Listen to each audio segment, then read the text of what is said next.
have all followed the controversy about the poverty line. You also know that for a number of years our poverty line was pathetically very low, and it is still very low.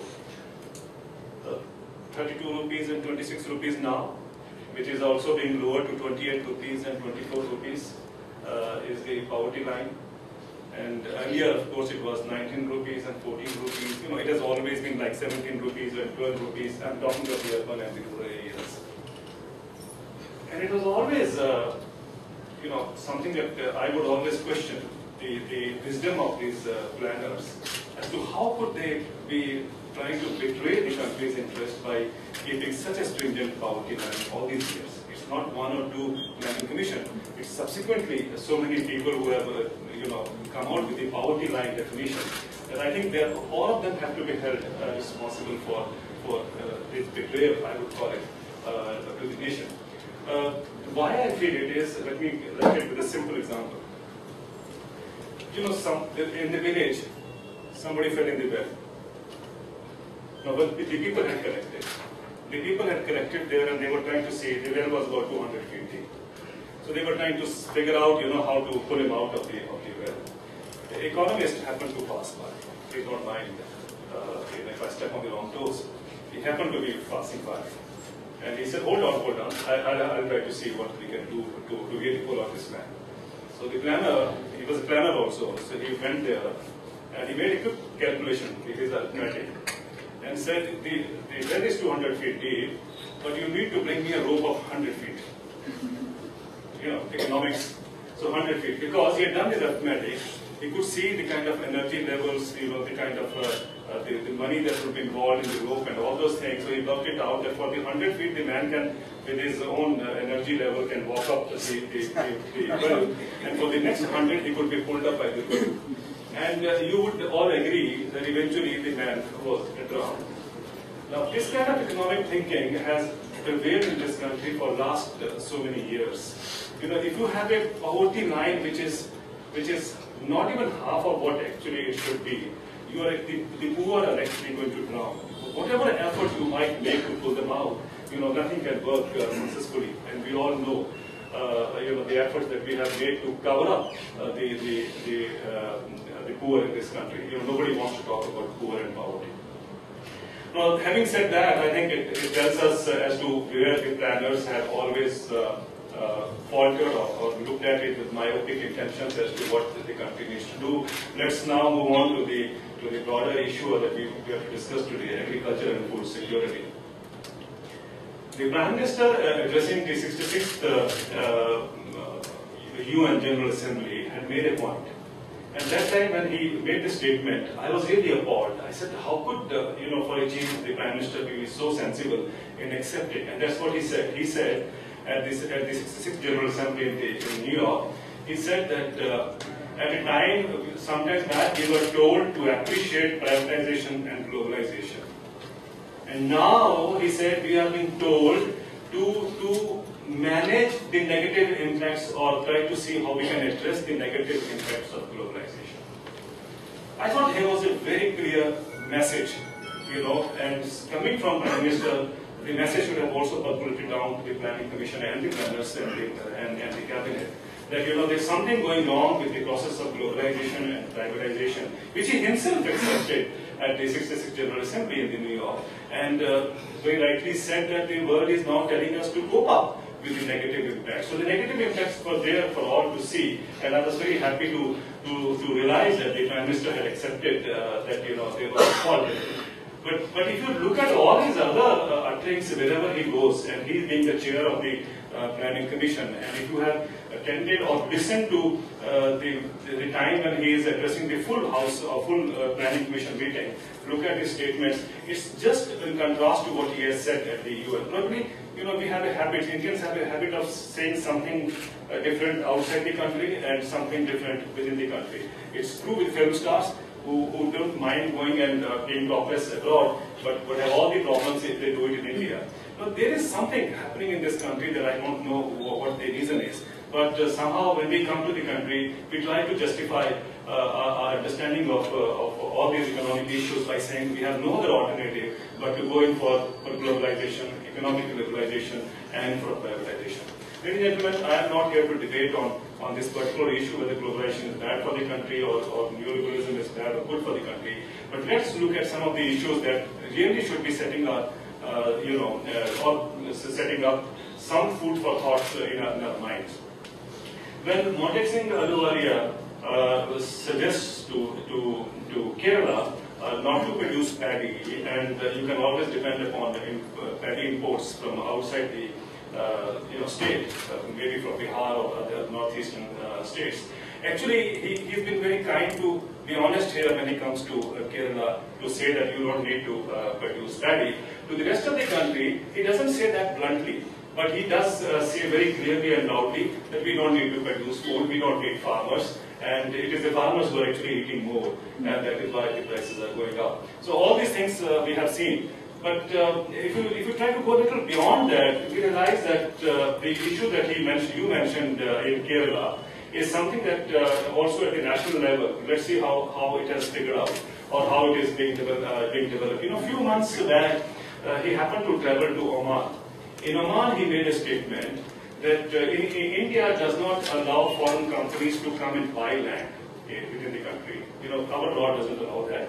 But you can do one thing. At a time when there is, as you know, a scramble globally to buy land, to take out land on lease and grow crops, or do agriculture and then ship that back to their own countries. His suggestion was to many investors there that you don't have to come and buy land in India since we don't allow that. You have to wait till the political decision is taken. But till then, you can come do contract farming in India, and whatever you produce, you can take it back to you.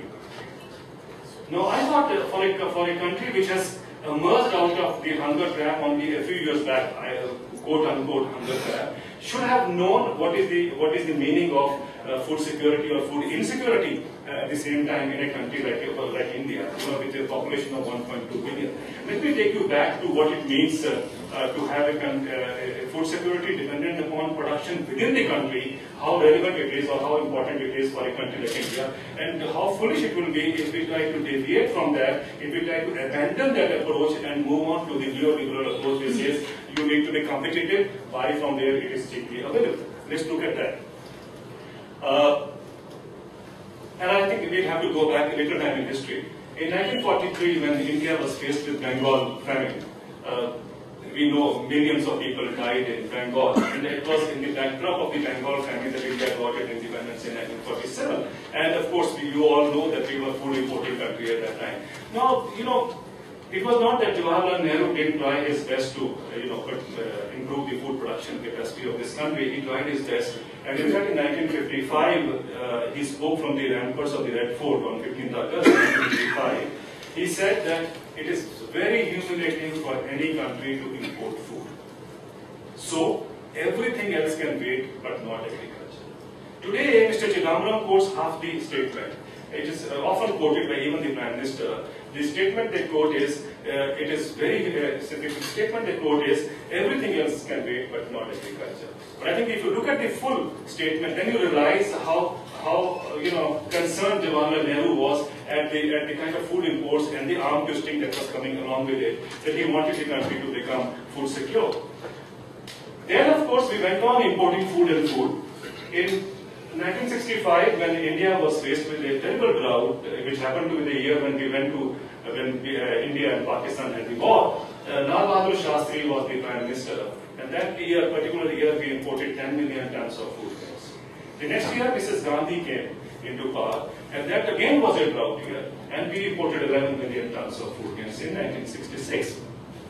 Now, that was the biggest food import at that time in history, and that was also the time, if you have, know a little bit about Indian food insecurity prevailing at that time, that the US was very upset with India, and they were upset because in an interview, Lal Bahadur Shastri to an American newspaper, the question asked to him was, what do you think about the war in Vietnam?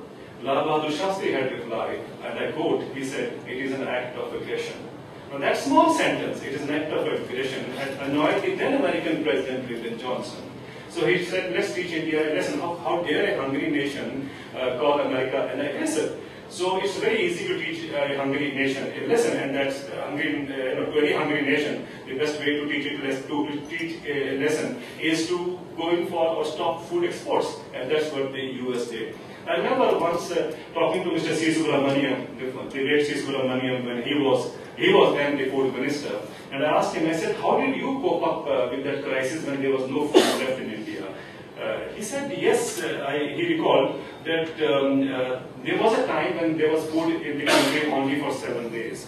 So he said he called a meeting of all his experts, and they sat down, and he said, gave a task to them to identify the ship that is carrying food and sailing closest to India. That ship was identified, and then an SOS was sent to American president to divert that food to India, otherwise millions of people would die of hunger. So that was the kind of a situation that India was living in. Perhaps we have forgotten. We are a country which seems to forget everything so soon, and more so with the planners. And that was the time when we knew what the importance of food imports was. Subsequently, when Mrs. Gandhi came over and took over, and the seeds of Green Revolution were sown, I once asked Dr. M.S. Swaminathan, the architect of India's Green Revolution, of course we can go on talking about how significant the entire thing was and so on, but of course such a massive program cannot happen without a political will. So my question to him was that what was the political will which necessitated bringing in Green Revolution into India? And he told me a story which I think I need to share with you. He said actually the history was written in a small car journey. He was bringing Mrs. Gandhi to inaugurate something in the Indian Agricultural Research Institute in Pusa. And in the car, Mrs. Gandhi asked him, and that was also a time when Norman Borlaug was trying to push the Dwarf policy into India. There was a controversy at that particular time in India. And Mrs. Gandhi asked him, that Sonny, can I would go by what you are saying, but I need a commitment from you. So I'm sure you will agree with the person sitting next to the Prime Minister, what would he be answering? And he said, I'll buy what you are trying to tell me about the dwarf seeds that we need to bring into India, but can you give me a commitment that you will give me a surplus of about 10 million tons in a couple of years from now? Now the second part of the sentence is very important. She said, because I want the bloody Americans off my back. So you can very well see how humiliated or how tough the arm twisting must be that she must be faced with, that she actually wanted to come out of that entire situation. So we were a country which was living in literally ship-to-mouth existence at that time, and I think Mrs. Gandhi's initiative to pull India out of the poverty trap or hunger trap was really remarkable. The good or bad things, let's discuss that later or sometimes later, whether Green Revolution was good or bad for the country.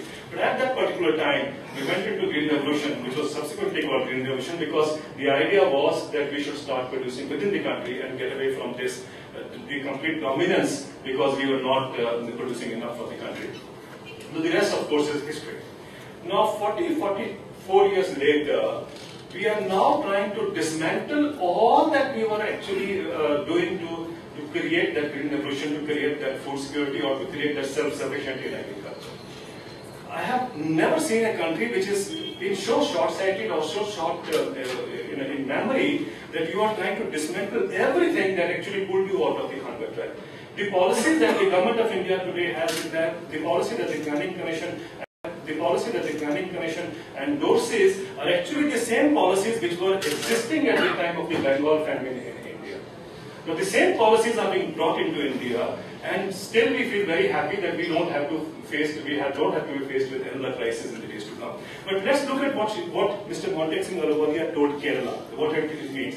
Kerala produces 6 lakh tons or so today of paddy, and you need about 35 to 40 lakh tons, right, of paddy, which you are importing. But look at what is being done to Uttar Pradesh. Uttar Pradesh is the largest populated state of the country. It is also the biggest producer of food in the country. It's not Punjab which is the biggest producer, it is UP which is the biggest producer. Punjab has surplus because it has less population. UP does not have a surplus because it has huge population to feed its own, whatever it produces. UP is also the Indo-Gangetic plain of the country, most fertile tract of the country. Now what is happening is, the previous government had gone in for laying out or acquiring land for 8 mega highways or huge highways they were trying to make. And in the process we learned, and there were of course land riots in the country, as you would have all known, the newspapers were full of it, but interestingly what we found out was that in that land acquisition plan that the UP government had, which was of course backed up by the central government, the idea was to acquire that land for the highways, also 4 kilometers on this side, 4 kilometers on this side, roughly on average. And eventually, UP has 1 lakh villages, 25,000 villages would disappear after the entire acquisition process takes place. So I did a quick analysis to find out what would be the kind of loss to agriculture. I worked it out, and in my estimates we found out that just in the case of food grains, and I'm not, UP is also a big producer of sugarcane and potato, I'm just talking of food grains. In the case of food grains, UP will be down with a shortfall of 15 million tons of food grains, once the acquisitions are over. Now 15 million tons means that UP would have to be dependent upon the other states or on imports to meet its requirements. My question is, who will feed Uttar Pradesh? Similarly, who will feed, we all know about Kerala. Look at Karnataka. Karnataka is not in a better position. It also is importing its food requirement. Look at around the country, we are gradually getting into a state when state after state is now acquiring land, whether it is through SCZs or whether through it is the real estate or the new development schemes that the government of India is trying to bring in, and somehow we believe that food is something which we need not be worried about, and that actually comes away from this the present economic thinking, which says that you don't have to produce food, you can buy it cheaply from wherever it is available. That's the kind of mantra that is going around. We are being told that you don't need to shift from. Why are you spending so much of effort and money on raising food costs when you can buy it cheap from global shops or from the global shelves? Now that something is which I thought as a nation we should be worried about. The Planning Commission should be worried about more. But if you look at what Mr. Montek Singh Ahluwalia as well as the Prime Minister have been talking about in the various meetings of the Planning Commission as well as the National Development Council, it's very interesting that the same argument is stressed by both of them that we don't need to produce more. In fact, Prime Minister has gone on record saying that in India we have 70% more farmers than what we actually require. So we should be going in for a transfer of population from the rural to the urban areas. That's what the Prime Minister says, and of course the Planning Commission has to follow what the Prime Minister says. So it is frightening as to what is being thought about, that you have 70% more farmers than what you require. Ladies and gentlemen, we have 600 million farmers, including their families. 600 million farmers, if 70% of them to be taken out of agriculture or the rural areas, we are in a state which I think the Planning Commission has not figured out as to what's going to be the threat to the country's food security as well as to the national security. Let's look at the development model being created as to where we are moving. But before that, let's also look at what happened to the global scenario. This argument that food is available abundantly outside, so you can always import whenever you need, I think is also more of a fantasy that needs to be broken and that needs to be looked into from some realistic prism. In 2007, the world witnessed a food crisis. I think many of you are aware of it. 2007, 37 countries witnessed food riots. India escaped those. We didn't have food riots. Also, we didn't have the food prices jumping the way it happened globally. Now, why was it that the global food prices jumped at a pace which I think they were all taken by surprise? And why is it that India escaped? India escaped because A, we had not integrated our agriculture globally. B, we had also still kept those policies in place which were actually responsible for ushering in the Green Revolution or the food security paradigm that we talk about. I'll try to explain what it meant. In 2007, when the prices globally shot up phenomenally, it later turned out to be that 75% cause or the reason behind the global food prices jump was actually speculation in food prices. Companies have already gone on record accepting that this is the time to make a killing. And the UN Rapporteur, Special UN Rapporteur on Human Rights, has gone on record saying that 70% cause, 75% cause for the food prices was just speculation, the food commodity trading that takes place globally. If that's one, and I think India is also getting into commodity trading now in a very, there's a thrust on pushing in commodity trading. Having said that, it was also a time when countries realized that even if they have money, there was no food available. Many countries stopped food exports, including India, because after all you have to cater to your own populations, and the result was there was no food available. That is why the Middle East countries, especially Saudi Arabia, Oman, and all these countries, they had money but they had no food. So what they decided at that time was, and that is how the process began, that they had to go and buy land elsewhere to produce food for their own country, because they realized the importance of food security for the country, that you are willing to go and invest outside to produce food for your domestic consumption. And that process started. We have seen over the years, this is just 2007, and of course the hedge funds also moved in, because then they realized that the bubble can burst anytime after 2008, 2009. So those people who were flush with money put their money into land, which was a secure economic proposition. Now that particular thing happened, and the countries moved on into this phenomenon. Today we find that China, of course, is the global leader in acquiring land elsewhere in the world. They are not only buying land, but they are also moving their farmers into those countries to produce food to be shipped back home.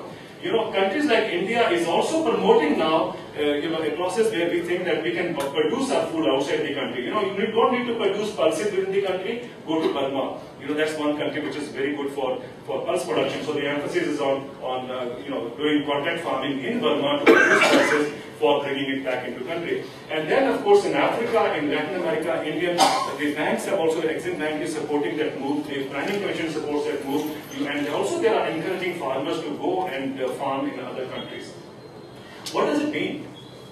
The total area that has already been bought over or acquired globally by these companies or these kinds of land grabbing that I call them food pirates, that area is equal to the total land area of European Union. That much of land has already been bought all over the world today, because the countries realize that it is so important to have food security. In fact, it's very shocking to understand that a country which is always taken with, or always seen through the prism of starvation and hunger is Ethiopia. Ethiopia is one country where 8,000 companies are vying with each other to buy land. And the government of Ethiopia is opening up, it's providing land. And the first shipment from Ethiopia, the food shipment, has actually not gone to the people of Ethiopia, or the production is not feeding the people of Ethiopia, but is feeding the people of, or the shipment has gone back to Saudi Arabia. Now that tells you the kinds of horrendous time that we are in. The point I'm trying to make is that even if you try now, even if you have the money, you can call yourself a country going into a different growth trajectory, but that money cannot buy you food if you are not food secure within the country. And that's the reason why Europe and American Union are not giving up on food security. That's the reason why a country like America, the argument that economists floats in India is very fascinating. That, if you look at the total population of the country and the share of agriculture in the GDP, the share of agriculture in the GDP has now come down to less than 15%. It was 17% a couple of years back. It is less than 15%. I think it's close to 13% now, the share. So the feeling is you don't have to worry about agriculture. It doesn't add on to country's GDP. That's the feeling in India. But of course, we talk about, if you look at the 11th plan, we are talking about agriculture and allied activities are the mainstay of India's economy. But there's a catch there. They are saying that we need to develop these areas. One for equity, of course, but the second is for market and services. How can they provide a better market for the service sector and for the FMCG sector? Now that's what the entire 11th plan is all about, but we can talk about it later. But let's look at first this entire initiative, or this fascination that we have, or this feeling that agriculture is not important anymore, so let's ignore agriculture, or let's abandon agriculture, which is basically coming from the Planning Commission's premise. Look at America, for instance. In America, the share of agriculture in American GDP is only 4%. So America should have abandoned agriculture by now and moved on to other areas of industry or services. But America, despite its share coming down to 4% of the GDP, it is putting all its effort to ensure that it doesn't open up its markets under WTO. Under WTO, it has protected its agriculture subsidies, it has protected its entire domestic production capacity. It's only asking us the developing countries to open up, but it is ensuring that the fortress around agriculture in Europe and America is in fact strengthening over the years. It is strengthening so much that it is difficult for us to penetrate the American market or the European market. But in the process, what they have done is they have dismantled all the checks and tariff barriers that we, the developing countries, had all these years. Now, in the last 30 years, including the 14-15 years of the WTO, if you see the process, there were about 150 countries globally which were dubbed as third world countries. In the last 30 years, out of these 150 countries, 105 countries have already become food importing countries. 105 countries have already become food importing countries, and my hunch is, if the Doha development round comes into play as it is being designed now, the rest of the developing world will also, or third world countries will also become food importing countries. So therefore, the divide is very clear. One part of the world is not only rich economically, but will become also rich in food. And once it becomes rich in food, the rest of the world is being made to line up with a katora, empty katora outside. And that is where the economy's strength lies. You know, if you have food, you are not only food secure, but you are also military power today. Because that's where your strength lies. Now in India, we want to somehow, we have been made to believe that you can dismantle, 17%, 15% share in GDP, I think we can forget about agriculture. But I wonder, why is America not giving up on agriculture with even 4% share in agriculture? And then there's one study, which is a phenomenal study done by one of the institutes in America, University of Tennessee. One university in America which sometimes dares to stand up to the mainline thinking in America. It did a study, very interesting study, which says, what is the share of agriculture in America's economy? One way to measure is America's GDP. Of course, I told you 4% share in America's GDP. But what is the share of agriculture in America's economy? They worked it out, it turned out to be 65%. So that is the reason why America is not giving up on agriculture. Even with the multinational corporations who deal with agriculture, that is, in the economic prism, you will see that that share is also being counted in agriculture. It's not only farmers that you talk about. Now, if you go to do that in India, whether the share of agriculture in GDP is 15%, but if the share of agriculture in India's economy, if you were to go by the same yardstick, I think would be 99%. I don't have to, I don't think I need to be challenged here at this point. But that's the kind of, worry that we should carry, because agriculture is mainstay, not in the sense that we have to provide a market for the industry, but agriculture is mainstay because it affects all of us, whether we like it or not, in one way or the other, and also the country's economy. Now, in that particular situation, what is being told to us is, and that's what the Planning Commission has been doing over the years, they are telling us that in agriculture, of course, the language is brilliant. If you open up any document of the Planning Commission, the 11th plan especially, this language is the same what you and me are talking about, that we need to be food secure, we need to be building up agriculture for A, B, C, D, whatever we say. In fact, it's very fascinating. The language, I think, is a very clever way or the dubious way of trying to cover up all that you want to do, the wrong or good. If you were to go to Google and you put in sustainable agriculture, you'll be surprised. The first entry is Monsanto. So you can just see how language is important in today's world, and no wonder there is now a plan, because we all talk about sustainable agriculture. The government of India has also brought in a program. Planning Commission has approved it. It is called conservation agriculture. Conservation agriculture is a term which has been coined by the World Bank. It is a philosophy which is also being promoted by the World Bank, and the Indian government has accepted it. Now, what is conservation agriculture? I looked into the documents. It talks about sustainable agriculture in agriculture. I looked into the documents. It talks about sustainable agriculture intensification. I'm sure if Mr. Mulakaran will be, will hear me out. How can sustainable agriculture be talk? How can we talk about sustainable agriculture intensification? What does it mean? And if you read the drafts very carefully, what conservation agriculture is coming to, it is actually wanting us to intensify, and that is what we were actually, the problem in agriculture that we face today is because of the intensification of the process of production that we have landed into the kind of crisis that we have in this country. So how come, what is this sustainable agriculture intensification that's being promoted through conservation agriculture? I tried to look through the documents, but eventually it narrows down to one thing. It says that India should go in for no tillage as the answer to intensification in sustainable agriculture.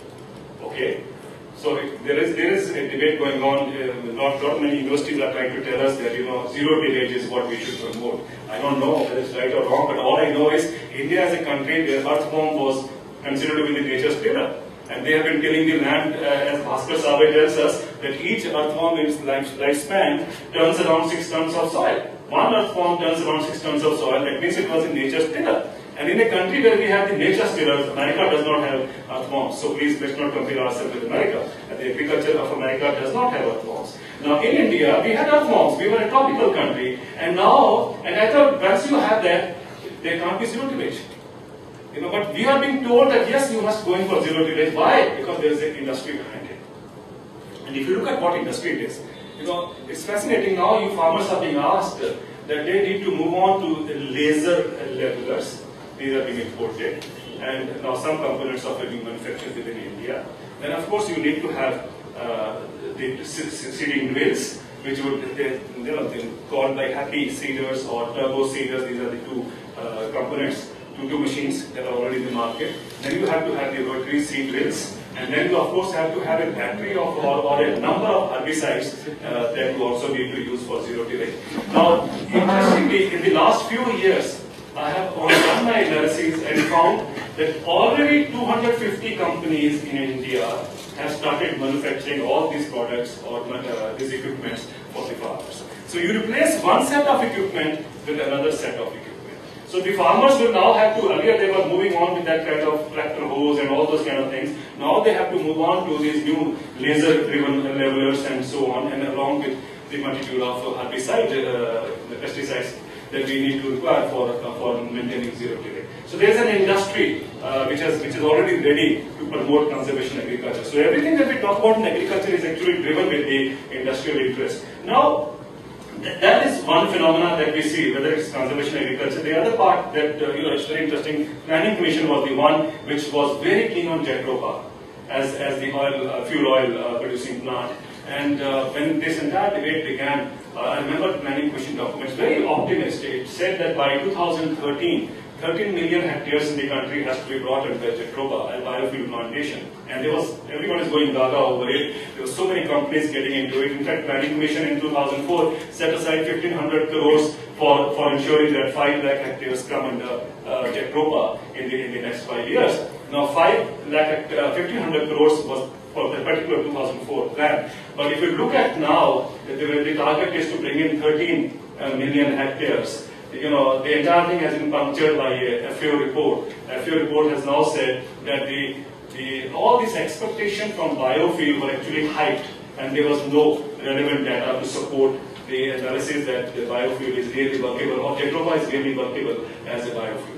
Now, globally, people are abandoning biofuel, but the entire analysis in India was accepted because it was accepted. Whatever the industry said, we tend to agree with that. So, whatever the industry projects, there were a number of companies which were into Jatropha plantations. So, they said, but now in India, we have seen farmers moving out of Jatropha plantation. Now, nobody talks about that ambitious target of 13 million hectares that you have to bring in. The Prime Minister, the other day, if I remember at one of the Economic Times conference, had said some years back, when Mr. Anand Mahindra got up and asked a question, Mr. Prime Minister, what should be a young IMA dreaming of India in the next few years? What should be the kind of economic dream that we must set it to him? And the Prime Minister replied that the IIM graduates should look up to special economic zones that will be the engines of economic growth in the years to come. And I still remember that statement that he made on the Economic Times program. Now, and then of course, we unleashed a program to, or a network, or the efforts to buy land, to acquire land for SEZs all over the country. What has happened to SEZs now? Several years later, we realized that out of the 583 approved SEZs, 202 people have already withdrawn. Many others are now finding out the escape route, how to get out of that. They have been allotted SEZ, but they don't want to get into the SEZ process. That love affair with SEZ has also disappeared. In fact, one of the classical models that the country projected, the Planning Commission approved, and which has failed to deliver lever is the SEZ. If you look at the export potential also, the figures are actually covering up the truth, and that is that most of the what is known as exports are actually not exports, they are actually the sales within the country, because that's what SEZ also allows. Now that is also a camouflage that has been done to project SEZ, but where is that economic promise that the Prime Minister and also the Planning Commission had projected as the way forward for this country? So it is quite strange that we go on with these kinds of industry prescriptions, but all this is actually going to ensure that the country's food security is put at stake, because the more land you buy, the more will be the threat to India's food security. The argument today is, and if you have read Planning Commission documents, it tells us that we need to raise productivity, therefore limit the land requirement. That's the argument that you see. So you can raise your productivity, provide a better price, and it has been going on for many years that the Prime Minister has been saying in the Planning Commission meetings that we need to evolve a kind of a system where the middleman in agriculture is taken away, where the farmer gets a better price, and where the consumer also gets a better price, and indirectly they have been hinting at FDI in retail.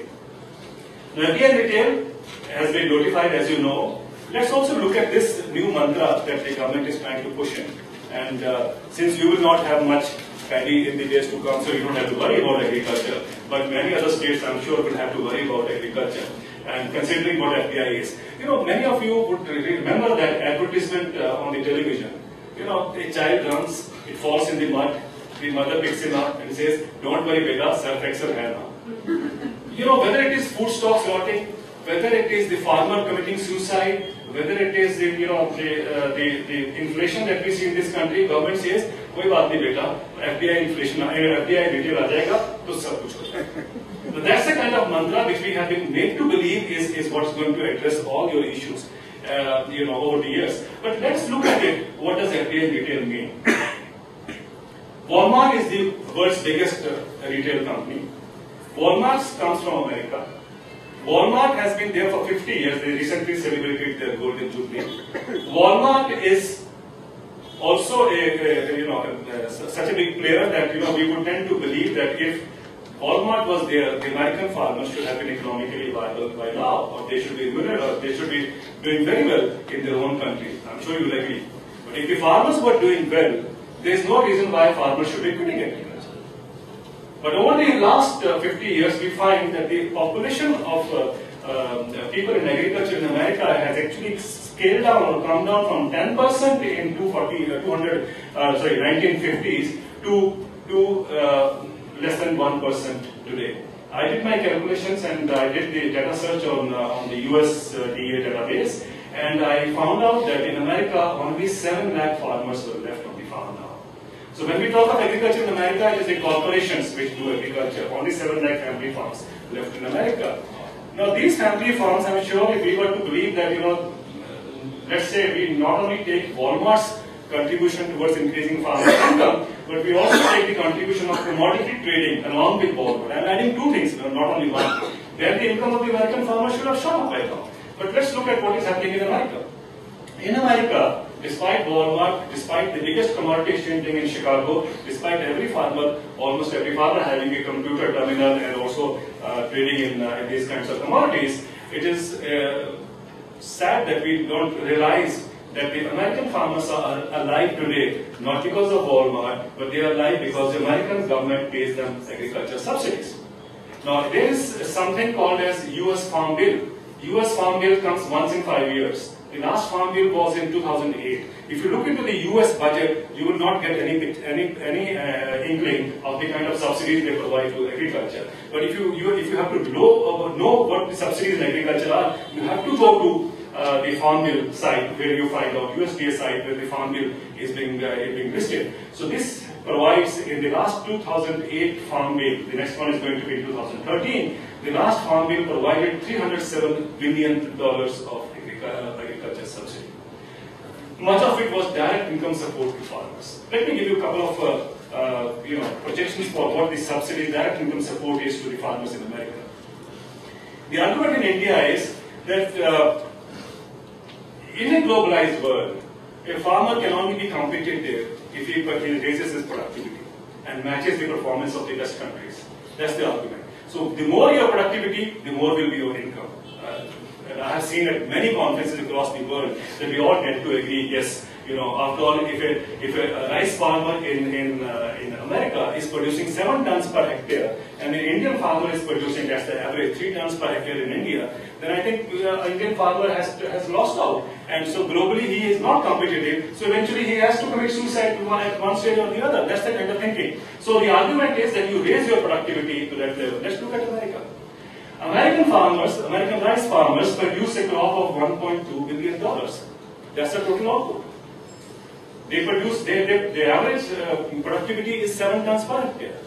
The average productivity in India is 3 tons per hectare. And with 7 tons per hectare, the American farmer cannot survive unless he gets a corresponding subsidy from the government. The American government provides him a subsidy of $1.4 billion to produce a crop of $1.2 billion. Now please tell me, if Indian farmers also raise their productivity to 7 tons, I'm sure you will agree, if the American farmers was not able to survive, how will the Indian farmers survive? Who will give him the corresponding subsidy? At a time when we are being told that subsidies are a drain on the country's exchequer and we need to reduce the subsidies, and these subsidies are primarily in agriculture or for the poor. That's what the target is all about, and you have to listen to it, comment to later also. But that's one situation of American rice farmers. Now look at the cotton farmers in America. There are, we know the largest area in cotton is in India, and the productivity is very low. Look at America. America has only 20,000 cotton growers. 20,000 cotton growers, they produce a crop, this was my analysis of 2005, they produce a crop which is worth $3.9 billion. That's the total output of cotton in America. They get a subsidy, they survive on a subsidy or direct income support, which is $4.7 billion. So American government pumps in $4.7 billion to produce a crop of $3.9 billion. On top of it, it gives a subsidy of $180 million to the textile industry to buy that subsidized cotton from the farmers. In WTO, this was challenged. This was challenged by Brazil. America lost the case. America lost the case, so under the law it is that Brazil can put countervailing duties to stop imports from America. So America decided to bribe the Brazilian government. It is now providing $147 million of subsidy to the Brazilian farmers instead. Look at it. Very cleverly, they have ensured what we call as efficiency or the competitiveness of a farmer actually is driven by how much support you get from the state. And somehow in India, you get only indirect subsidies through inputs, in India, whereas they get direct subsidies to support their farms. Now, 20,000 farmers, $4.7 billion. I thought, if you do a calculation, and please correct me if I'm wrong, every day they get $12 million as subsidy. So no wonder the cotton farmers of America go on a cruise, and they may be planning to go to the moon also when it opens up for the tourists. But the Indian farmers in Vidarbha or the Western African farmers commit suicide because that entire thing depresses the global prices. It depresses the global prices, as a result of which the Indian farmer is priced out. But the argument of the Planning Commission is that we have to make our farmers competitive, so therefore we need to bring in hybrid crops and so on and so forth. That, of course, another topic. But this argument that this American farmer is very competitive, and therefore we need to follow that pattern of agriculture.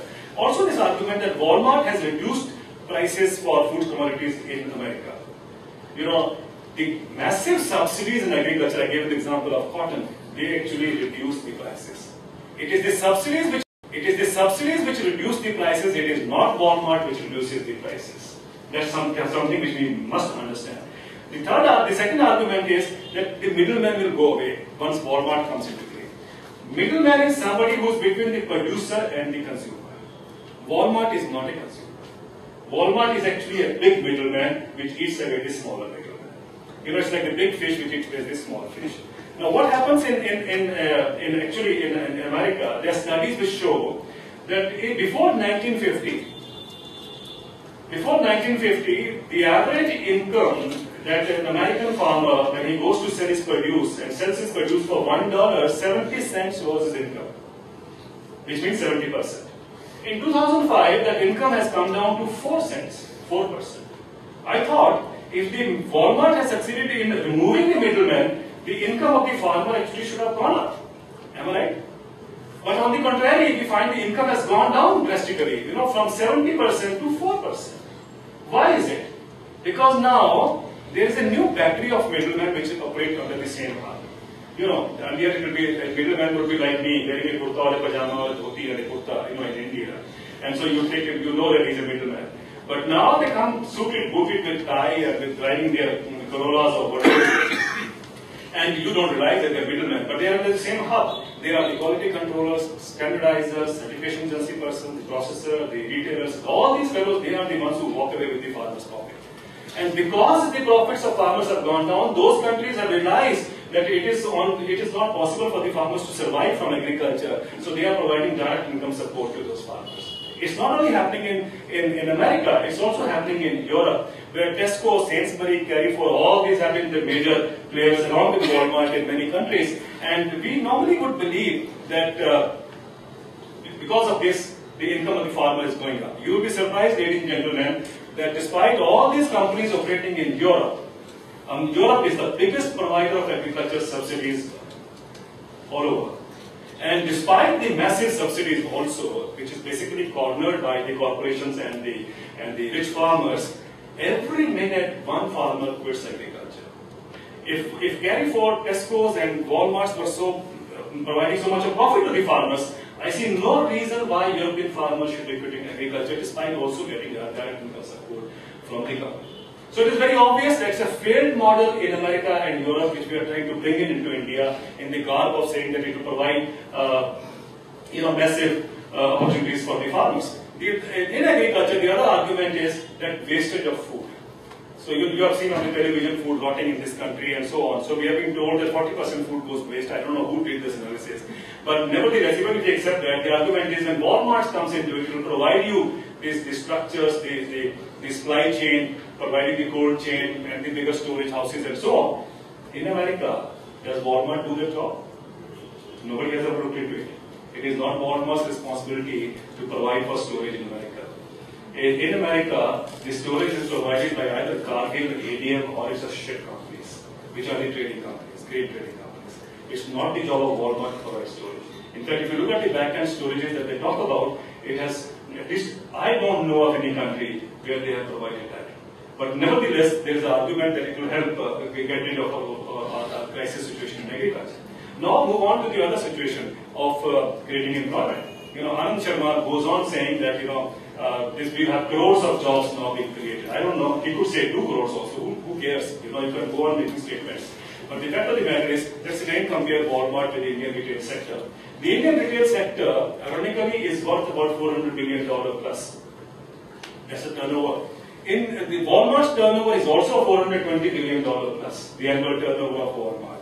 Now, how many people does Walmart employ to reach that figure of $420 billion or plus that figure? You'll be surprised, it's just 21 lakh people. That's the population, so that's the employment they have created, 21 lakh people. And how much is the employment in India? The retail sector, 4.4 crore. Now please tell me, which is the bigger employer? Is it the Indian retail sector or is it the Walmart? When Walmart comes into India, it's definitely, they're going to have some jobs. They'll create one job, but in the process, how many jobs they take out is something that Planning Commission has never told us. And the minister, and also it's very surprising, India is the only country that I know of, I stand corrected if you know any other country, where one minister has been assigned the job to get approval for Walmart for the last 3 years.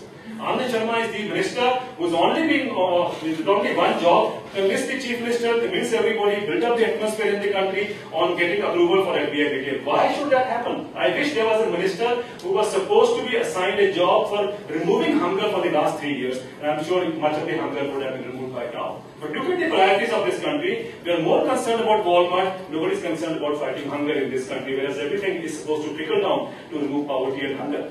Now, having said this, so the entire FDI debate that we see in this country is of course bordering on creating that myth and the hype, so that and today the media doesn't ask questions anymore, so you can get away with anything that you say. But I remember some years back at a conference in Berlin, a World Bank expert was trying to explain to us that in America and Europe, we have learned that the best way to develop agriculture, and I think this is Planning Commission's argument also here in India, is to shift the subsidies to rural infrastructure. You know, laying out roads, laying out storages, laying out electricity things and so on and so forth for the rural infrastructure, getting the rural infrastructure. So his advice to developing countries was that since these subsidies in America and Europe are non-trade distorting, if you have followed the debate on WTO and FTAs, these subsidies are non-trade distorting. What is trade distorting are the indirect subsidies that we provide to our farmers: cheaper power, cheaper water, and cheaper seed and cheaper fertilizer. These subsidies are trade distorting, whereas the direct income support you give to farmers in America or Europe is non-trade distorting. But anyway, having accepted that definition in our trade negotiations, I asked a question to him. I said, sir, if it is true that developing countries must move on from removing those agriculture subsidies, shift the agriculture subsidy to providing rural infrastructure, invest there, then please tell me, I have a question for you. I think Europe has already laid out a massive rural infrastructure. I'm sure those of us who have traveled to Europe know that there's everything that you can call for available in Europe, in the rural areas. So I said, if that is already available, please tell me, why is Europe getting the biggest amount of subsidy to its farmers? And as expected, the man said, I think it's time for lunch now, and let's meet and talk for lunch. So it's very obvious, they give a prescription to us, and then when I come here, I realize Montek Singh Ahluwalia making this same statement.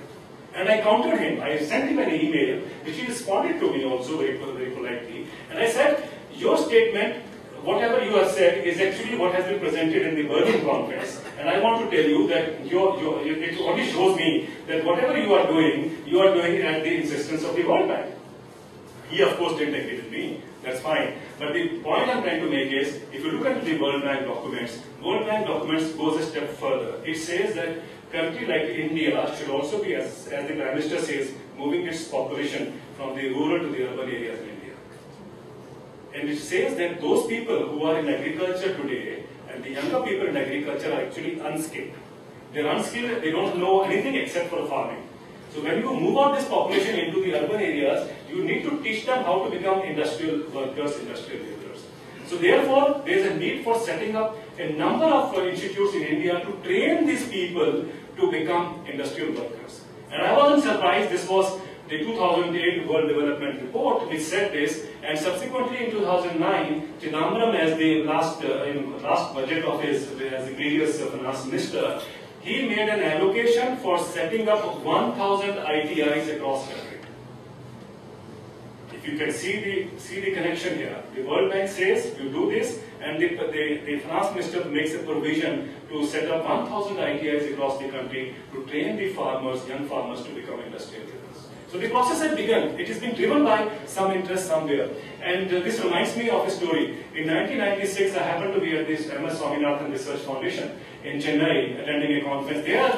The then chair of the CGIAR is the Consultative Group on International Agriculture Research, the body which governs the National Research Center, International Research Center, 16 International Research Centers, was a person called Ismail Sarigaddin, who would be the Vice President of the World Bank. He made a statement, and I still remember, he said, the World Bank estimates that by the year 2015, this was in 1996, by the year 2015, 20 years hence, the number of people migrating from the rural to the urban areas in India will be equal to twice the combined population of UK, France and Germany.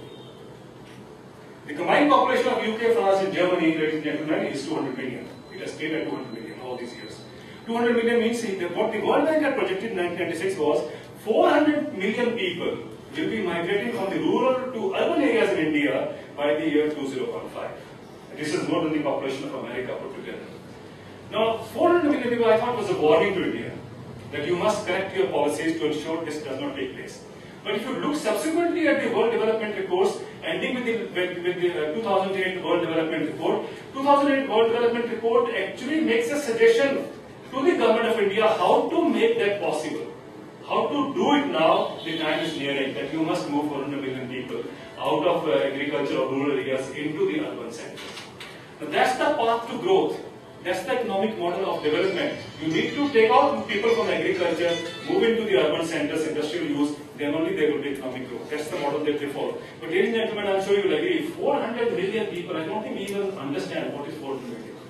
400 million people being asked to shift over the years, let's say another 5-6 years, into the urban center means the collapse of the urban centers, and what will happen to the villages becoming empty? And then the bigger question, when he said that, Mantek Singh says that you don't have to produce food, actually he's looking beyond. He's looking beyond 2014. He knows that in the days to come, the villages have to be emptied, the food has to be produced by the corporations. So we are fast moving into a phenomena or into a stage where food is not to be produced by farmers, it has to be produced by corporations and corporates, like what's happening in America, it is now happening in India. So we have now a huge program already laid out for building up contract farming in this country. That's the first step. If you can't buy land, contract farming is the first step. You go into commercial cultivation, and that's where you have the linkages with the corporates which go into the purchase of the food. So that's the kind of paradigm that is being built by the Planning Commission. It's being suggesting to us that we must move away from that kind of agriculture now to the new phenomena that we are witnessing. Now, where does it take us to? The question is that the right model for us? The question of food security. I'm not getting into the entire debate of the National Food Security Act. You all know what is being debated, what the poverty line, how it is being defined, and so on. But as I said earlier, my hunch is that if you give a rope which is only 100 feet and you want to pull a man who is in a 200 feet deep water, you cannot ever pull out that man out of the trap. So similarly, if you lay out a poverty trap, if you cap the BPL position so that your subsidies don't go up, food subsidy bill doesn't go up, I don't think your intention is to remove hunger. The intention is, of course, to ensure that your subsidy bill comes down. Now, subsidy bill is coming down on the one hand. On the other hand, we are trying to bring down a kind of economic paradigm, which I said, if you look into the land acquisition policies, if you look into all other policies that the Planning Commission is suggesting or is passing or are being routed through Planning Commission, whether it is water, whether it's pesticides, whether it's genetically modified crops, all the kinds of policies, they all go towards how to facilitate the losses for the corporate takeover of agriculture. That's a phenomena which I think has been accepted by the Planning Commission. And the sad part is that it is also coming in parallel with another process of dismantling the food security planks that I call about, which have assured food security in this country all these years. Why and what I mean? The Prime Minister, addressing the 2005's full Planning Commission meeting,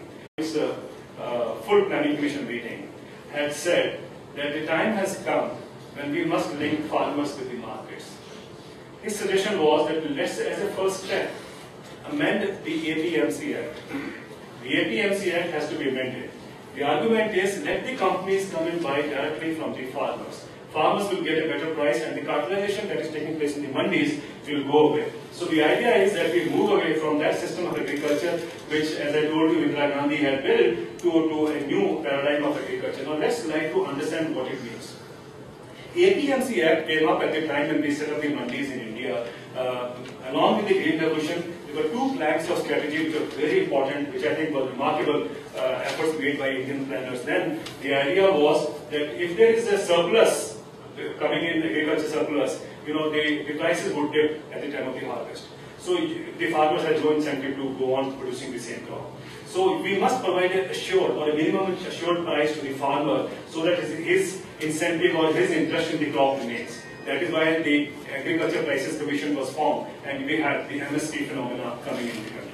The second was, when you have a huge surplus coming in, again it would be creating a problem because mandis will not be able to cater to that, or the private trade would not be able to cater to that. So they set up the Food Corporation of India to actually ensure that you buy that whatever is you procure whatever comes into the mandi which is not bought by private trade, and then you can use it for public distribution system and so on. Now this system, with all its gaps and its failures or its negative points, has done this country remarkably well. But this country which is no longer appreciating what the institutions have done, is wanting to dismantle it. We in India, despite the inflation, whatever it is in India, we have never had the feeling of what real inflation is. In the early 80s, I happened to travel to Brazil. In Brazil, at that time, the inflation rate was 440%. Just to get a feel of what the inflation would be with 440% inflation, I walked into a shop in the morning. There were 20 people ahead of me, roughly 20 people. we were buying bread. By the time my turn came to buy bread, the price had shot up 3 times. That's the inflation that we have never faced. In India, we cry 10% inflation, 11% inflation. And what is responsible for keeping the inflation low, I think is something which I have never understood, the role the FCI or the food management system that this country has. There are gaps, there are problems, but I think that needs to be strengthened further, you need to improve it further, rather than throwing away the entire process of this country. Now what is being done in 2006, the government, as you know, Mr. Sharad Pawar amended APMC Act for a number of states. He was also linking up with incentives. If you do APMC Act, I'm sure the Agriculture Minister would remember, he was telling Agriculture Minister, if you do APMC Act, then you get the subsidy or then you get the financial support. They were linking up with the financial support, so it's a kind of a blackmail that took place. But nevertheless, in 2006, we actually amended our APMC Act and we allowed private companies to buy directly from the farmers. It was wheat, the first crop that came into the picture. What happened was, in 2006 was not a bad year for wheat, it was an excellent year for wheat. And suddenly we found that the godowns, official godowns were empty, the private godowns were full. Now the government of India had no control over the private godowns. The companies that moved in were Hindustan Unilever, were Rallis India, was Cargill, was Australian Wheat Board. Australian Wheat Board incidentally was exporting wheat to us and also buying wheat within the country. It was remarkable because you see this process of development. They export food and then they buy food. They're waiting for us to allow that food to be shipped out at some stage. But nevertheless, they bought 5 million tons of food grains, which were a shortfall in the country. So to meet our own requirement, domestic requirement, Government of India bought wheat at double the price from the international market. 2007, again the same system was stretched, and total we bought 8 million tons in those 2 years from international market at double the price to which we paid to our farmers. And then I think the government came under tremendous pressure, and they realized that was a mistake. So eventually they did not withdraw that APMC order, but they ordered all the private companies that you dare not go into the rural areas and buy directly from the farmers. Since then, the bigger companies have not moved into the rural areas to buy directly from the farmers, and that is why building up a huge buffer stock in India, as you all know. But the point I'm trying to make is, when the moment you allow the private trade to buy in, you are left at your entire production or your capacity that you need to have for meeting the food security needs. There is a tremendous shortfall as it happened in 2006-2007. Now, but somehow we believe that APMC Act has to be done away because that's what FICCI and CII have been advocating, that we must do away with it. And the Government of India is very keen to get rid of the APMC Act. The argument is that the producer will get a better price, and of course the consumer will get a better price. But with all these changes happening, existing in India for the last few years, these Reliance Fresh and Metros or whatever these companies, have the farmers got a better price? The ITC has had a program of e-Choupals. Many journals have done cover stories on it. It depends upon how much money you pay to the magazine.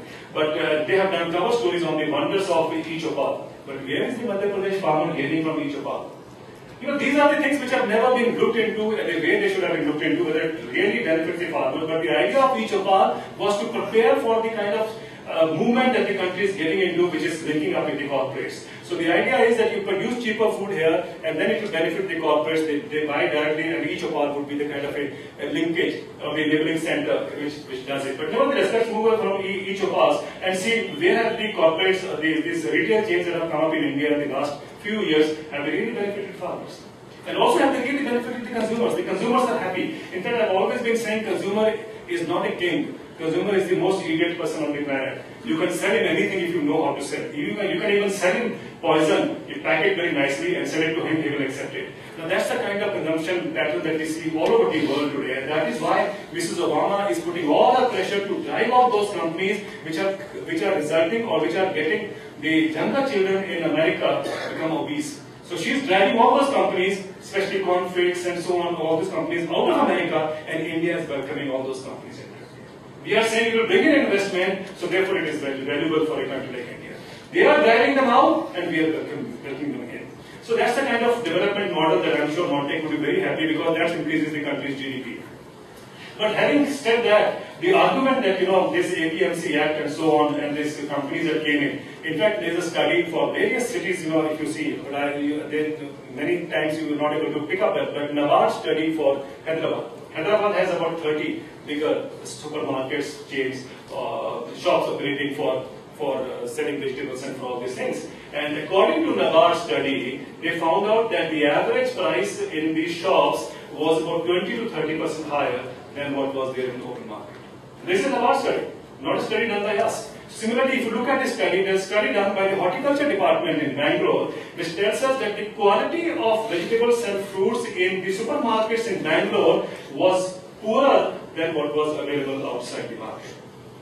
These are studies which are done by the government institutions, and I think we need to take a lesson from them as to what we see as the benefit that it will drive to consumers actually is not true. So there has to be a tough regulation on seeing these prices coming down. Now, ladies and gentlemen, as to what the Planning Commission should be doing, I think if you look at the way they are trying to measure food security, the way they are trying to dismantle the kind of agriculture that we have and move on into commercial agriculture, it's all obvious. I'm not going into the specific figures. If you want, I can do that, how much allocation has been made for what program. But today, a very startling news has come.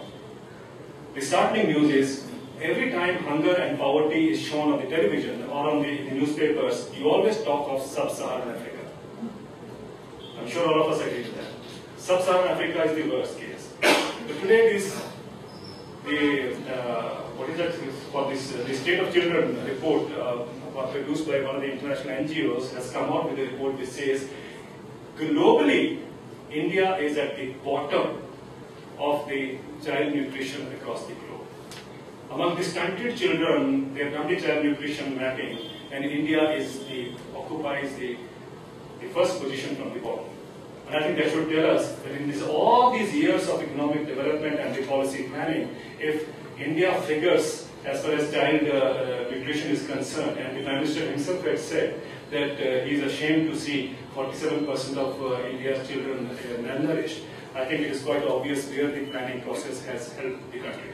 I think that is something we need to understand. Where are we heading towards if that is the situation? In fact, if you look at Kerala, we have heard a lot about Kerala's wonderful PDS program and the food security of Kerala. You will be surprised if you read the IFPRI's Global Hunger Index. Kerala and Punjab. Kerala is the first in India, Punjab is second in India when it comes to the food distribution under the PDS. Both the states rank below Honduras, Gabon and Vietnam in ensuring food security. The best that we believe is Kerala, but the International Food Policy Research Institute tells us that you are even lower than Gabon and Honduras. I think it's a warning for us. We need to look into where we are heading towards, the kind of planning that we talk about, because we never go into see the realities or the implementation, whatever it is, but there's something going wrong somewhere. Now, what should be done? Where should the Planning Commission move on to? Having known all this, the shift that is taking place in the Government of India's plan, I think let's be very clear that for any country, and more so for a country of the size of India, food security cannot be bartered or cannot be allowed to be hijacked. Food security remains essential, and when I say food security, I go by Mahatma Gandhi's principle. Mahatma Gandhi said that for a country like India, it is production by the masses, not production for the masses. So it is very important that we go in for food security system which is based on the production within the country rather than allowing the corporates to produce for us from outside the country. And I have already explained to you what it means if you were to link up or allow your agriculture or your food requirement to be met by food in other countries. So that is, I think, the first and the foremost plank of what I would suggest as the planning process for India. The second thing that we must do is we must ensure that there is no diversion of agriculture land to non-agriculture purposes. After all, you can't produce food in the air or in water. You have to produce food on the land. And land is very important, it's a precious resource. Once you destroy a piece of land, it cannot come back to agriculture production. So we have to ensure that there is no state in this country should be allowed to ensure that agriculture land is diverted for non-agriculture purposes. And when I say agriculture land, I am also including single crop area. This argument that single crop area, so we can do it unless it's double crop area, I think does not matter in this country, because lots of areas in this country can only afford one crop. And that does not mean it's not a productive land. So we must ensure that no agricultural land is diverted for non-agricultural purposes. In fact, you will be surprised. Even America is very cautious about that. A country which is zooming into other spheres. In the last farm budget that you see, 2008, America actually has provided $1,500 million to its 7 lakh farmers to invest in sustainable practices in the land so that they are not able to sell the land to the private companies.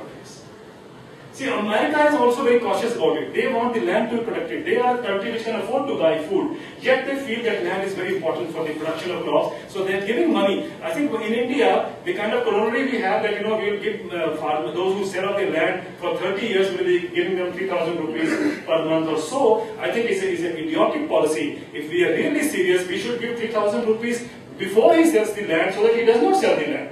Give them every month to develop that land into more productive base, rather than giving it after he has sold his land to survive. So that's the kind of policy shift we need. So no agricultural land should go into non-agricultural purposes, because we can't afford, given any stretch of imagination, to move away from not producing food. Even all the dollars or rupees that you're going to earn, let's say if you go by the fantastic projections being made by the Planning Commission as to what will be the growth trajectory of India, we ultimately would have to depend upon food for survival. And for a country like India, I think it is very obvious that we cannot afford to be food dependent. We will have to produce food within the country. Now for that, the third plank of the strategy should be how to then develop those lands. Montek Singh Ahluwalia and his policy planning, in my understanding, is faulty when they say that we need to have a second green revolution in the northeastern state. This was a sleeping giant, we have been told all these years. So now they are moving on the green revolution model into the northeastern states and saying, you don't have to produce more here, you don't have to produce at all in Kerala, Bihar will produce for you, or the Assam will produce for you. I think it's an idiotic policy. Why I'm saying this is, if you look at what the first green revolution has done, to those areas where it was operated, you will understand what the kind of damage that has been done to Indian agriculture. If there are farmers committing suicide in India, and now the latest estimate is 2,90,470 farmers, according to Minister of Agriculture statement in Parliament, have committed suicide since 1995 and 2011. It clearly tells us that these farmers, we believe, have died because of the credit burden. But why that credit was because the natural resource base has been destroyed. Once you destroy the natural resource base, which is soil, water, and the environment, obviously your cost of production goes up phenomenally. Now, what has happened in the last several years in India is that the cost of production of agriculture, especially in the depleted lands, if you go to Punjab, for instance, the cost of production has zoomed, at a phenomenal level in Punjab. But strangely, what we don't realize is that the output price of agriculture, whether in India or whether globally, it has remained static for last 20 years.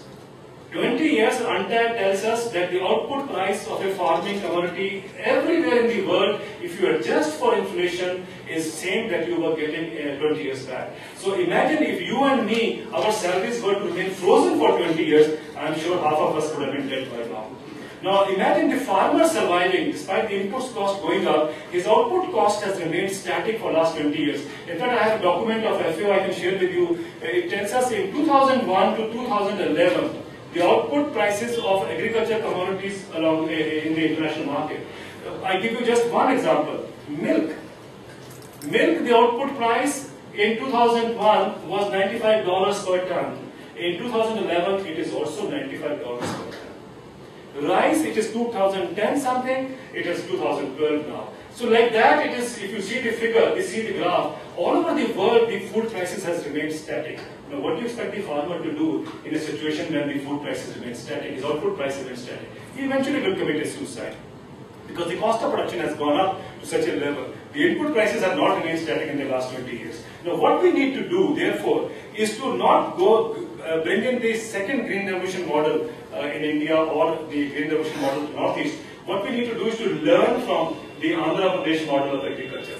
Why I call it the Andhra Pradesh model of agriculture? Because Andhra Pradesh also was a hotspot for farmer suicide several years back. But Andhra Pradesh, 6 or 7 years back, did an experiment. Some farmers actually did it. The government has now adopted a program.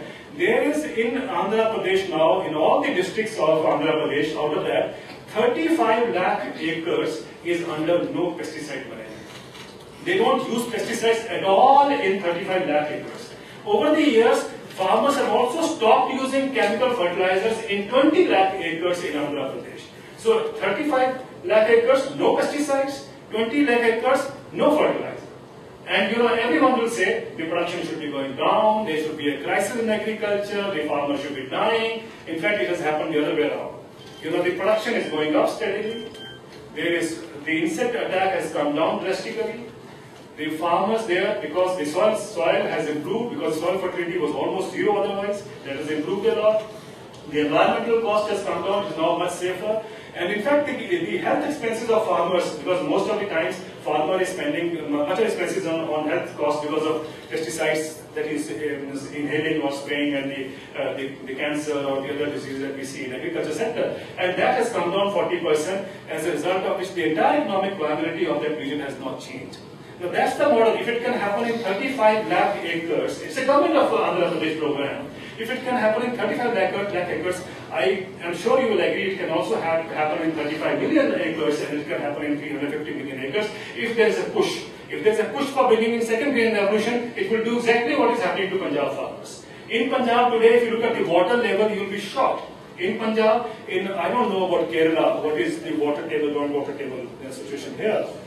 Although I know there's a water crisis in Kerala. But if you look at Punjab, in my own village, I have to go at least 800 feet is the depth of the village well. And I know in my own village, the women take out water from the well. They have to, 20 of them will take out the walk around and then pull out the water. Now that's the kind of situation in my village. And this is across Punjab. Punjab has 138 development blocks. Out of these 138 development blocks, 108 blocks have already become dark zones, which means 98% water has been consumed. The study by NASA, 2020 study, and study by the Punjab Agriculture University, they are all indicating that by the year 2020, which is not far away now, they are saying that there will be negative draw from the groundwater, which means you will have nothing to draw from the groundwater for agriculture or for irrigation by the year 2020. Why do you want to create or shift that or carry that crisis to the northeast? What we need in northeast is not the Punjab model. What you need in northeast is the model of Andhra Pradesh. That's the model of agriculture which I think should be followed all across the country, so that we can have sustainable agriculture, not sustainable agriculture intensification, but sustainable agriculture the way it should be, which helps farmers, which helps consumers. Eventually it also helps the consumers. And unless consumers start demanding it, I don't think we can shift to that model of agriculture. The final thing that I would like to say is we must shift to ensure that we do not integrate our agriculture globally. Now, that does not mean I'm against trade internationally.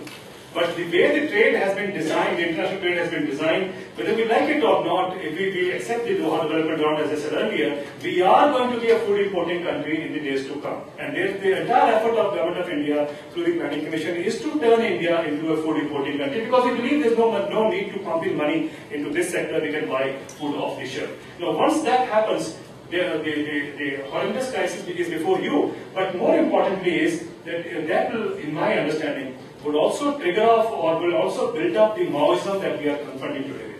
When Prime Minister Manmohan Singh took over in 2004, one of his statements said that in India, 161 districts are affected by Naxalism.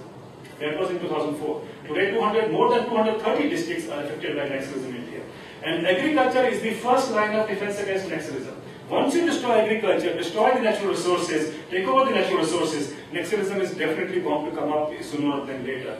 We are not promoting Naxalism, but we are saying your own economic policies are pushing in the kind of Naxalism that the country is witnessing. In the days to come, the more we destroy agriculture, the more we take away the natural resources, we will have more of Naxalism growing in this country. I have no doubts that it's going to grow in India, it's not going to come down, despite all the kinds of military the way to address these issues. So we need to ensure that we do not integrate agriculture globally. We keep our agriculture protected, quote unquote. America is keeping agriculture protected, Japan keeps agriculture protected, the European Union keeps agriculture protected. We also need to ensure that we need to produce within the country for our own people.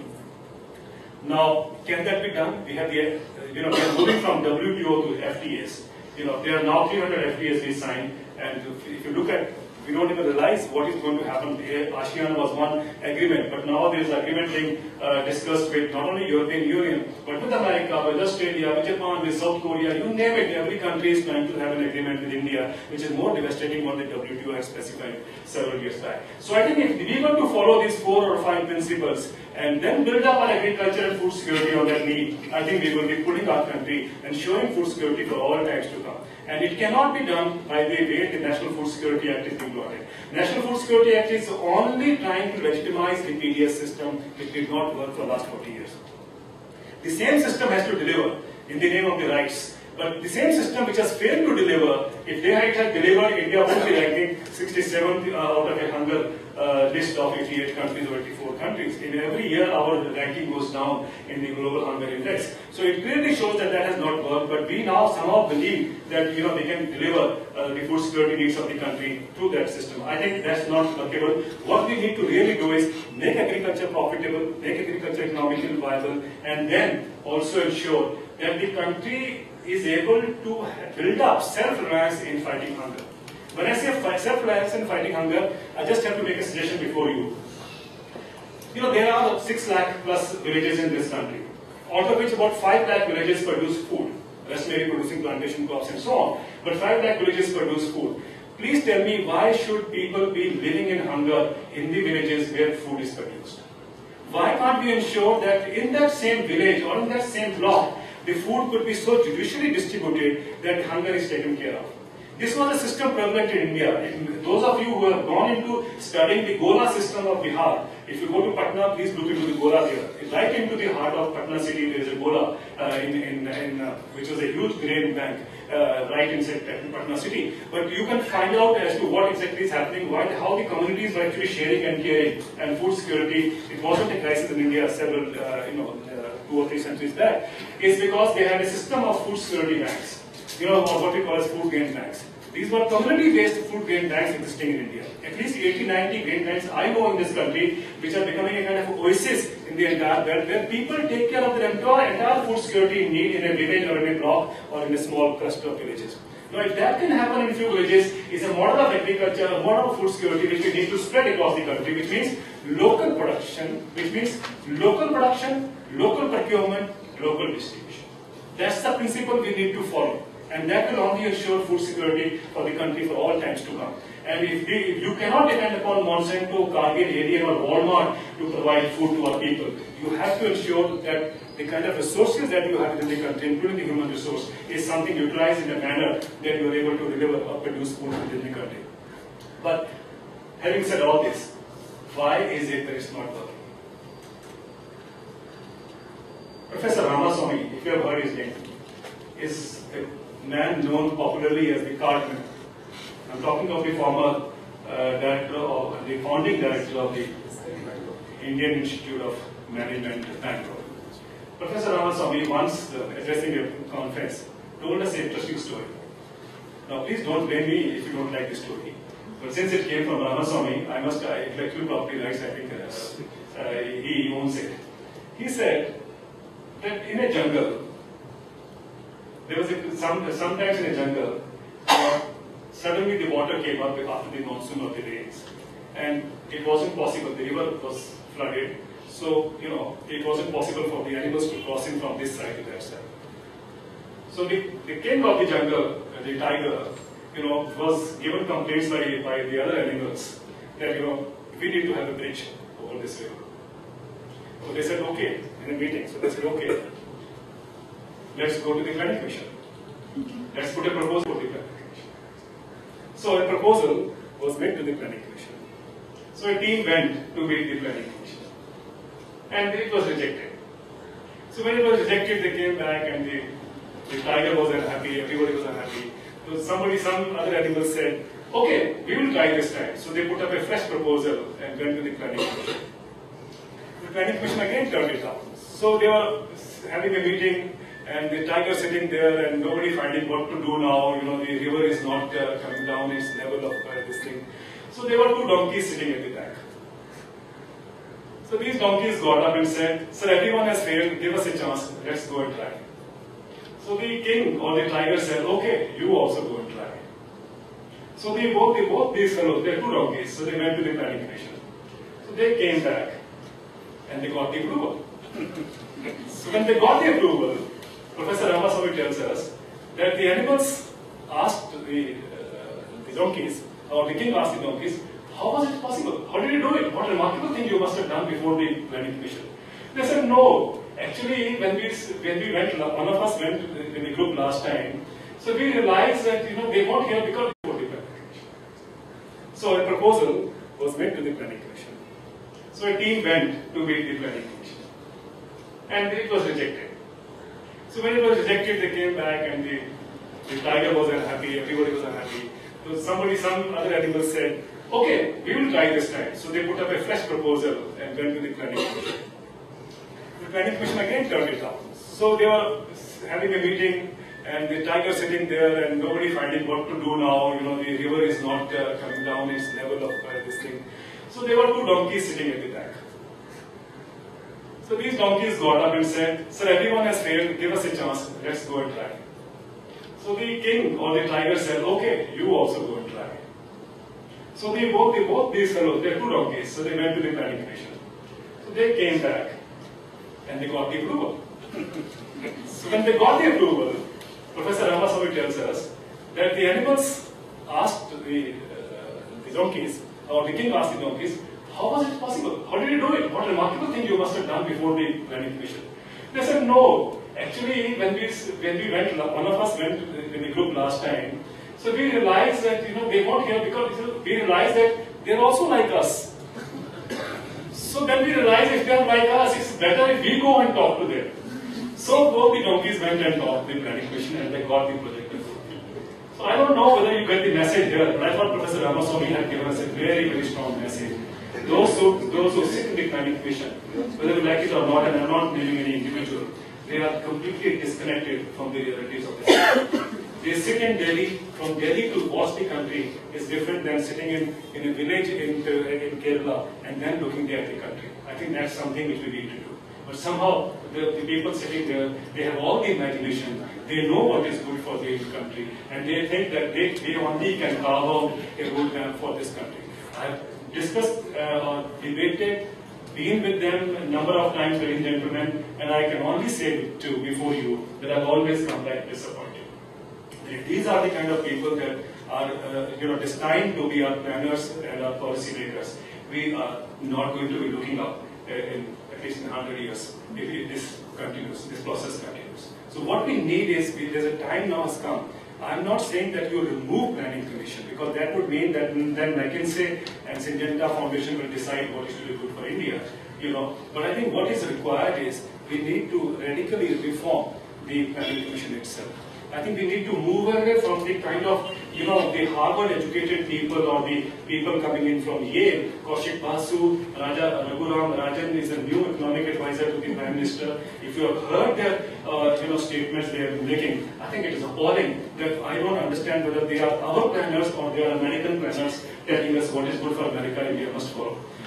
That's the sad part. Most of the people you find in the newspapers who write from universities in Columbia or universities in Harvard or Yale or Cambridge, and if you read that analysis, and if you read the analysis from Harinal or from other people who have grappled with the situation within the country, you will see a kind of paradox, complete opposition in the kind of way you assess these conditions of India. I think that is important. Let us not go by what is good for Harvard would be good for India. I have taught in many universities abroad. I have also lectured in many universities abroad. I have never been fascinated by the level of understanding that they have. I think we are better equipped. We are an intelligent country. The only thing is we have somehow felt shy to take on responsibilities. I think it is high time that we do that. Whether even outside the planning commission, we have not kept a watch of what is being done. And we blame others, but somehow we have never taken the responsibility to also decipher, to analyze, and to come back to them as to this could be the way forward, what you are suggesting is not the right way forward. This has not been done. And I think don't blame the people sitting there alone. I think we have to blame ourselves also. Somewhere we have failed in our responsibilities to understand as to what is good for us, what exactly is the kind of policy requirement that we should have, rather than they telling us what you should have. I think that is the message which is very important. Don't always criticize, but somehow we need to imbibe that, that responsibility or that ability within us to really analyze situation, turn it around to them that this is not workable, sir, what you are suggesting to us. And believe me, if we build up that pressure, planning commission will also listen. They are more sensible people than the politicians. I'm not defending that. But all I'm saying is, because they are not being conquered, because we hold them in awe, the problem with our human society, civil society is that whosoever becomes a minister or whosoever becomes a planning commission member or so on, we all hold them in awe. We think that, whatever they are not avatar. And so whatever they are saying, we must accept it. I think the ability for us to really stand up and not only challenge but come up with what we think right is not happening in this country, and that is why we are being loaded by all these kinds of assumptions. When I look at the newspapers every morning, invariably you find if you pick up half a dozen newspapers, at least 3 papers would carry analysis from experts outside the country. They are Indians, but they are being trained outside the country, and most of them have an objective. They are trying to push in the American agenda onto us. I think we need not be an American agenda. As Mahatma Gandhi had said, we need a different paradigm of development here. I don't have to go back into that paradigm, but we have completely deviated from that paradigm. Somehow we only respect him on 2nd October, but then we forget. But I think that's the kind of policy changes we need to adopt. And I have seen many of the good economists who happen to be sitting in the planning commission, but once they go there, somehow they also start speaking the same language, because it's important to stay there. So they know what the cost of staying there.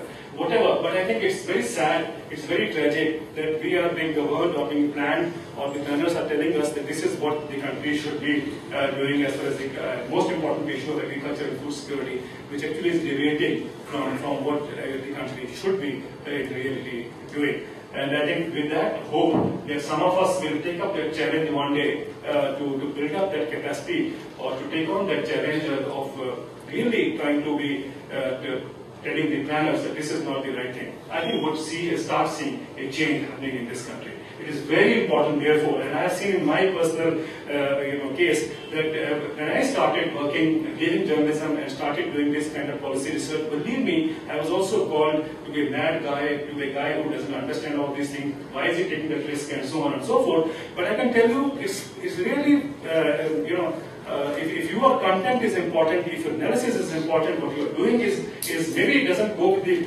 mainline system, the world starts listening to you. It has happened to me. I realized the first time I was called to the House of Commons, nobody would have expected that to happen. But eventually I realized the House of Commons was not happy with what I said. But here was a challenge. Why should I say what they want me to say? They invited me to say, and I enterprised them. I know they were not very happy with me, but eventually I thought they would never invite me again, but they called me again 4 years later to come and speak to them. And eventually I got an invitation from other places also, which I realized it's what you try to say is more important than who is saying that. I think that is an important thing. So I think if we pick up that kind of a message, if we can see, that we can, in our own, we have the capacity to take on the mainline thinking, I think we can even change the mainline discourse. With that hope, ladies and gentlemen, I thank you very much for your patient hearing. Thank you very much.